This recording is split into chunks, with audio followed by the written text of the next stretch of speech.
अखिलेश यादव और धीरेन्द्र शास्त्री अब आमने सामने हैं, एक दूसरों पर बयान दे रहे हैं, पलटवार कर रहे हैं। और पहले अखिलेश यादव ने धीरेन्द्र शास्त्री पर कथा करने के लिए 50 लाख रुपए लेने का आरोप लगाया। अब उनके इसी आरोप पर धीरेन्द्र शास्त्री ने अपनी प्रतिक्रिया दी है। धीरेन्द्र शास्त्री जो कि अभी विदेश यात्रा से लौटे हैं, 2 हफ्ते से अधिक समय तक वो विदेश में रहे। विदेश यात्रा से लौटने के बाद में उन्होंने अखिलेश यादव की जो बयान दिया था कि धीरेन्द्र शास्त्री की कथा आम आदमी की कराने की बस की बात नहीं है और कथावाचक 50 लाख रुपए लेते हैं। इस पर अब धीरेन्द्र शास्त्री ने कड़ी प्रतिक्रिया देते हुए कहा है, उन्होंने अखिलेश यादव का नाम नहीं लिया है। उनका कहना है कि हम जातिवाचक राजनीति के पक्ष में नहीं है और कुछ लोग हिंदुओं को जातियों में बांटकर अपनी राजनीतिक दुकानदारी चमकाना चाहते हैं और ऐसा देश में चल भी रहा है। उन्होंने अखिलेश यादव का बिना नाम लिए हुए कहा कि हम जातिवाचक राजनीति के पक्ष में नहीं है ना, और तुम्हें हमसे दिक्कत हो तो तुम अपना DNA टेस्ट करा लो। यहाँ के अलावा धीरेन्द्र शास्त्री ने यह भी कहा कि उन पर बोलने से रोटी पच रही है तो भगवान करे कि उन रोटी पचती रहे। इसके अलावा धीरेन्द्र शास्त्री ने एक बड़ा बयान भी दिया। उनका कहना है कि वे जल्द ही दिल्ली से लेकर वृंदावन तक एक पदयात्रा करेंगे। ज़्यादातर जो देश में राजनीतिक चल रही है, जातिवादी राजनीति चल रही है, तो हिंदुओं को एकजुट करने के लिए, जातिवादी राजनीति को खत्म करने के लिए एक पदयात्रा करेंगे और ये पदयात्रा वे दिल्ली से लेकर वृंदावन तक करेंगे। अब आपको पता ही होगा कि धीरेन्द्र शास्त्री इसके पहले भी पदयात्रा कर चुके हैं और वो अपने आप को धीरेन्द्र शास्त्री जो हैं वो हिंदू धर्म के बड़े पैरोकार हैं, सनातन धर्म में, और होना भी चाहिए क्योंकि धीरेन्द्र शास्त्री ने हिंदुओं को एक करने का बीड़ा उठाया है और कई बार उन्होंने इसकी कोशिश भी की है, उन्होंने पदयात्रा वगैरह की है।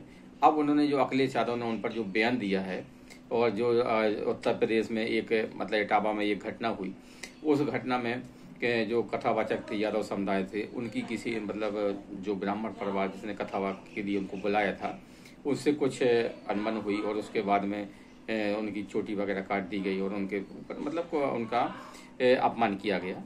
इसी को लेकर जो अब यादव और ब्राह्मण आमने सामने आ गए। यादव समुदाय ने एक प्रदर्शन किया, उस प्रदर्शन में काफ़ी बवाल भी हुआ था, है ना, और लेकिन अखिलेश यादव इसमें बीच में कूद पड़े। इससे अब ये यादव बनाम ब्राह्मण हो चला है। तो इसी पर कटाक्ष करते हुए पंडित धीरेन्द्र शास्त्री ने कहा कि वे ये जातिवादी राजनीति जो चल रही है उसकी काट के लिए और हिंदुओं को एक करने के लिए, सनातन धर्मियों को एक करने के लिए जल्दी ही एक पदयात्रा करेंगे और ये पदयात्रा उनकी दिल्ली से लेकर वृंदावन तक होगी। अब उनकी पदयात्रा कब शुरू होगी इसका कार्यक्रम तो वे अभी बाद में घोषित करेंगे। लेकिन अब ये एक समय जो देश में इस समय जो राजनीति चल रही है वो देश के लिए क्या अच्छी है? तो अच्छी तो किसी भी किस्म से नहीं है, क्योंकि अक्सर आपने देखा जब से देश आज़ाद हुआ है तब से हिंदुओं को इसी तरह जाति में बांटा जाता रहा है। अगड़ों, पिछड़ों, सवर्ण, ब्राह्मण, ये सब होता रहा है और इसका लाभ राजनीतिक उठाते रहे हैं। पहले ये कांग्रेस करती रही है, कांग्रेस ने हिंदू मुस्लिम भी किया, है ना, और उसके बाद में कांग्रेस ने अगड़ों पिछड़ों की राजनीति की। और फिर बाद में जब ये समाजवादी दौर आया तो मुलायम सिंह यादव, लालू प्रसाद यादव, इन्होंने भी मंडल और उसकी कमंडल की राजनीति की, है ना। तो आप देखें कि हर दौर में हिंदुओं को विभाजित करके ही सत्ता प्राप्त करते रहे हैं राजनीतिक दल, चाहे वो RJD हो, चाहे वो आपका ये समाजवादी पार्टी हो, चाहे BSP हो। BSP ने जब राजनीति में एंट्री की थी, यानी कि BSP की जब स्थापना हुई थी, तब BSP ने भी दलित कार्ड चला था और दलित और ब्राह्मण के बीच में, इनके बीच में भी आमने सामने आए, इनके बीच में भी लड़ाई होती रही है ना। लेकिन जाति राजनीति की भी एक सीमा है जो हमारे राजनीतिक दल नहीं समझते हैं, क्योंकि इन्हें ये लगता है कि शॉर्टकट तरीका सत्ता पाने का सबसे बढ़िया है कि हिंदुओं में विभाजन करो और उसके साथ में मुस्लिमों को भी जोड़ लो तो आपको सत्ता मिल जाएगी। तो पहले ऐसा होता रहा, बिहार में भी ऐसा होता रहा है और कांग्रेस भी लंबे समय तक यूपी और वगैरह मध्य प्रदेश वगैरह में इस तरह की राजनीति करती है। हालांकि मध्य प्रदेश में देखें तो राजनीतिक जो जातिवाद है उतना नहीं है जितना कि बिहार और यूपी में है, लेकिन फिर भी जो हमारे राजनीतिक दल हैं वो राजनीति जाति की राजनीति से बाज नहीं आते हैं। भले ही जाति राजनीति से आपके दुष्परिणाम हुए हैं, जातियों में आपसी संघर्ष हुआ और कई बड़े बड़े आपने देखे कांड हुए, बिहार में भी कई बड़े गोली कांड हुए है ना, और नक्सलवाद भी हो सकता है ये जातिवाद की ही देन है ना। तो लेकिन उसके बाद में देश को कोई नहीं देखता है, ना देश की हित की कोई सोचता है, सबको सत्ता चाहिए और सत्ता के लिए जो भी उनको करना पड़े वो सब करते हैं। ना तुम्हें हिंदुओं को आपस में लड़ाना पड़े तो वो करेंगे, हिंदू मुस्लिम करना पड़ेगा तो वो भी करेंगे, है ना। भले ही ये देश के लिए अच्छा नहीं है लेकिन जाति राजनीति है। अब अखिलेश यादव जो कि पिछले लंबे समय से सत्ता से बाहर है, पिछले उत्तर प्रदेश की सत्ता से दो ये मान के चलो कि पहले कार्यकाल योगी जी का फिर दूसरा कार्यकाल बाहर है। अब अखिलेश यादव छटपटा रहे हैं उन्हें कैसे भी यूपी की सत्ता मिल जाए, तो इसके लिए भी जो भी उन्हें करना पड़े वो करेंगे। हिंदुओं में विभाजन करना पड़ेगा तो जातिगत अगर टकराव कराना पड़े वो भी करेंगे, हिंदू मुस्लिम भी करेंगे। मतलब अगर कहीं भी कोई भी मुस्लिम व्यक्ति पर कोई भी कोई भी आपराधिक घटना सामने आती है, मान लो जैसे किसी मुस्लिम अपराधी, तो अखिलेश यादव तुरंत खड़े हो जाएंगे। लेकिन अगर उसमें मुस्लिम व्यक्ति अपराधी है तो अखिलेश चुप हो जाएंगे। ये अखिलेश का नहीं है, ये तो आपकी जो भी तथाकथित सैकड़ों दल है सबका यही है।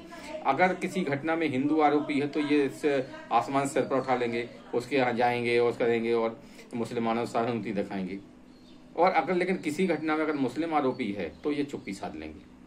अब इनकी दोहरी राजनीति जो है हिंदू मुस्लिम वाली राजनीति अब आम जनता देश की समझने लगी है। इसीलिए जो ये पारिवारिक पार्टियां हैं वो हाशिए पर जा रही हैं, चाहे वो समाजवादी पार्टी हो चाहे आरजेडी हो, है ना। कुछ पार्टियां अपवाद हैं जैसे अरविंद केजरीवाल की आपके देखें तो ये भी पार्टी का भी आज देखें दिल्ली में क्या हाल है। आरजेडी भी 25 साल से बिहार की सत्ता से दूर है। समाजवादी भी पार्टी है, हालांकि समाजवादी पार्टी को पिछले लोकसभा चुनाव में थोड़ी सी सफलता मिली थी, है ना। वो सब जब से समाजवादी पार्टी गठन हुआ सबसे ज्यादा सीटें मिली थी।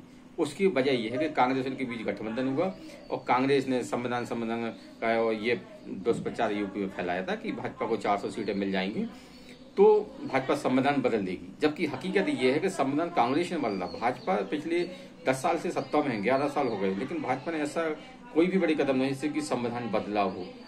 लेकिन फिर भी इन्होंने ये दुष्प्रचार फैला, इसका लाभ अखिलेश यादव को भी होगा।